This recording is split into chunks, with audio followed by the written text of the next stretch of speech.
Those questions for oral answer. Honourable members, I have received a letter from the Honourable Shane Jones seeking to debate under Standing Order 380 the decision to establish a committee of ministers to consider the recommendations to the government in the report entitled Investigation of the Performance of Environment Canterbury under the Resource Management Act and the Local Government Act. This is a particular case of recent occurrence and involves the administrative responsibility of the government. The report has been received and a committee of ministers has been established to consider the report's recommendations.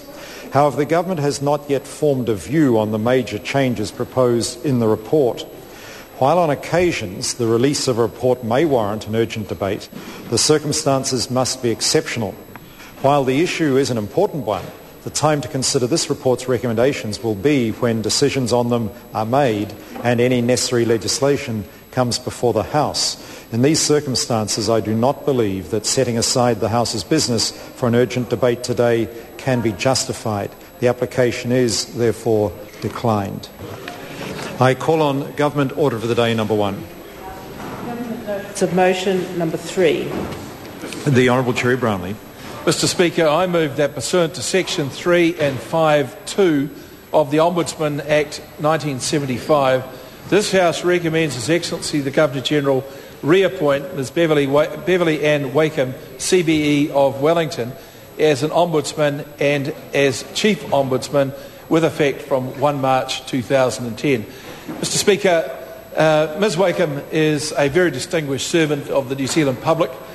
She's been an Ombudsman since the year 2005, having previously been a Chief Executive of Radio New Zealand from the early 80s until 1991, before embarking on an equally distinguished career in the private sector.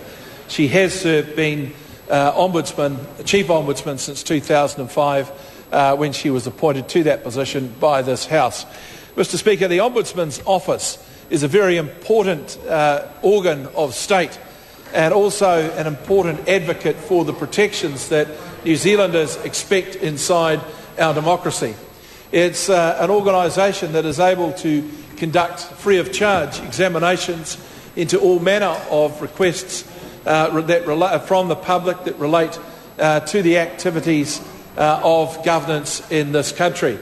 Mr Speaker, it is also the organisation that has the greatest influence on the application of the Official Information Act and is therefore, sir, an organisation that does have to have people of the highest calibre and highest integrity working within its office. And, Mr Speaker, Ms Wakeham has fulfilled that role for a period now with some distinction, and I understand that today it will be a unanimous decision by the House to reappoint her. And that, sir, I think indicates the level of confidence that we not only have in Ms Wakeham herself but also in the office of the Ombudsman. Mr Speaker, the Government is very pleased to move this motion. We look forward to its smooth passage this afternoon, and we take this opportunity to offer Ms Wakeham and her fellow Ombudsman our very best wishes as they go about their important work. Question is the motion be agreed to. Speaker. Honourable Darren.